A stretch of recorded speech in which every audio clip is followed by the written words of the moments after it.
Hello दोस्तों, public privacy को ध्यान में रखते हुए हमने पात्रों के नाम बदल दिए हैं। तो चलिए कहानी पर चलते हैं। दोस्तों, ये कहानी जून 1996 बिजनौर के एक गांव की है, जिसमें एक किसान परिवार रहता था। परिवार में सोहनलाल, उनकी पत्नी कामिनी और दो अबोध बेटे, जिनमें बड़ा बेटा रोहन और छोटा बेटा प्रमोद होते हैं। बच्चों की बाली उम्र में बच्चों के सर से माँ की ममता छिन जाती है और बच्चों के पोषण हेतु खेती के काम में व्यस्त रहने के कारण सोहनलाल बच्चों को अधिक समय नहीं दे पाते हैं, जिसकी वजह से बड़ा बेटा आवारा बच्चों के साथ खेलना कूदना शुरू कर देता है और आवारा बच्चों के साथ नशा करना भी शुरू कर देता है। इस बात की छोटा भाई प्रमोद पिताजी से शिकायत करता है तो सोहनलाल रोहन को बड़े प्यार से उसे समझाते हैं, लेकिन रोहन पर पिताजी की बातों का कोई असर नहीं हुआ। रोहन समझाने के बावजूद जब नहीं माना तो सोहनलाल ने उसे पिटाई के जरिए नशा और आवारा दोस्तों को छुड़वाना चाहा तो वह और भी ढीठ होता गया और धीरे धीरे दोनों बच्चे सयाने होने लगे और खेतीबाड़ी को पिता के साथ संवारने लगे। लेकिन क्योंकि रोहन बचपन से ही आवारा दोस्तों की संगत में पड़कर नशा करना सीख गया था, उम्र बढ़ने के साथ साथ वह नशे की मात्रा भी बढ़ाता गया। दिन भर शराब पीकर मदहोश रहना या अफीम खाकर घर के किसी कोने में पड़े रहना उसकी दिनचर्या बन गई थी। पत्नी के देहांत के बाद बच्चों की जिम्मेदारी पिता राजन लाल पर ही थी। उन्होंने रोहन के नशे की लत को छुड़ाने के लिए भरपूर प्रयास कर लिए, लेकिन नाकामयाब रहे। आखिरकार राजन लाल ने यह सोच करके शायद शादी के बाद पत्नी प्रेम और गृहस्थी की जिम्मेदारी के बोझ का एहसास उसे नशे से मुक्ति दिला देगा, रोहन की शादी कर दी। लेकिन ऐसा हो न सका। सुनैना जितनी खूबसूरत थी उतनी ही सुघड़ और गुण संपन्न थी। ससुराल आते ही उसने घर का तो नक्शा ही बदल दिया, लेकिन रोहन में कोई बदलाव नहीं ला सकी। नई नवेली दुल्हन को पति से जो आकांक्षाएं होती हैं, रोहन उन पर भी खरा नहीं उतरा। सुनैना रात भर जागरण करते हुए उसकी प्रतीक्षा करती रह जाती और नशेड़ी रोहन उसकी परवाह किए बिना अफीम खाकर किसी कोने में बेहोश पड़ा रहता। शुरू में तो सुनैना लाजवश उससे कुछ कह ना सकी, लेकिन बाद में बहुत समझाया और चेतावनी भी दी कि अगर उसने नशे की लत को नहीं छोड़ा तो उनकी गृहस्थी में बिखराव आ जाएगा। रोहन ने सुनैना की बातें एक कान से सुनी, दूसरे से निकाल दी। प्रमोद सुनैना का इकलौता देवर था, जवान और खूबसूरत भी। देवर भाभी के रिश्ते की वजह से प्रमोद कभी कभी सुनैना से छेड़छाड़ या हंसी मजाक कर लेता था।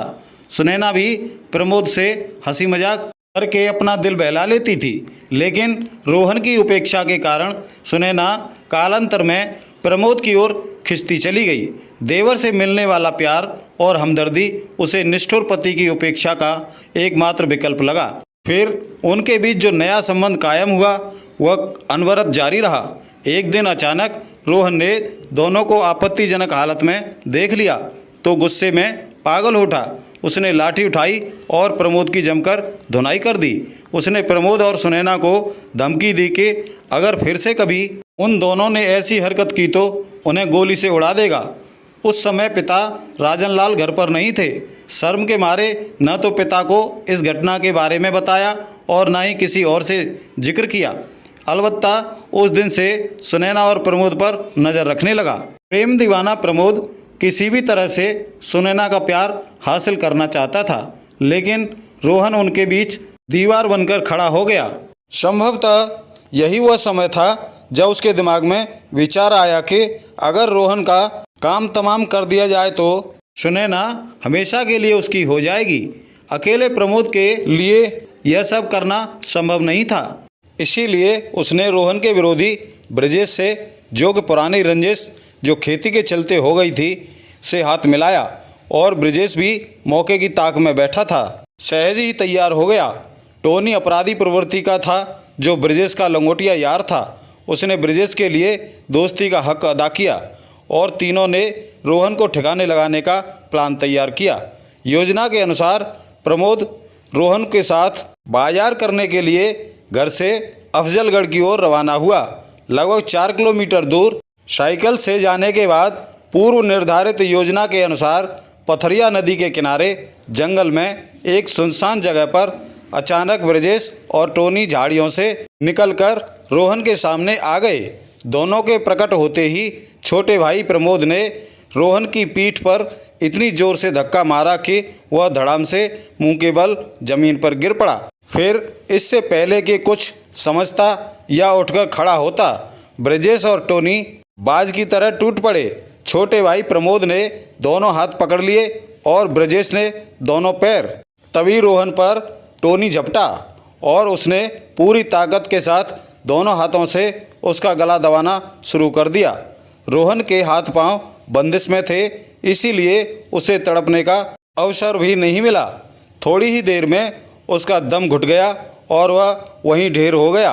रोहन के शांत पड़ जाने के बाद उन तीनों ने उसके चेहरे पर पत्थर मार मार कर उसका मुंह कुचल दिया और उसकी लाश उठाकर वहीं पास में एक झाड़ी में फेंक दी। इसके बाद ब्रजेश और टोनी तो वापस अपने घर चले गए, जबकि प्रमोद खरीदारी करने बाजार चला आया। शाम को प्रमोद सामान लेकर घर पहुंचा तो उसने पिता और भाभी सुनैना से यह कह दिया कि रोहन उससे कहकर एक ज़रूरी काम से बिजनौर चला गया है और 1-2 दिन बाद वापस आ जाएगा। सुनैना और सोहन लाल ने सहज ही विश्वास कर लिया।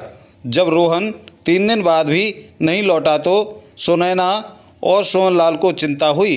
उन्होंने प्रमोद से उसकी खोज खबर करने को कहा तो प्रमोद रोहन को तलाश करने का बहाना करके घर से निकला और निरुद्देश्य इधर उधर भटकने के बाद शाम को घर पहुंचकर झूठा बयान दे दिया कि रोहन बिजनौर में मामा श्याम सिंह के घर गया था और वहां से किसी काम के चक्कर में दिल्ली चला गया।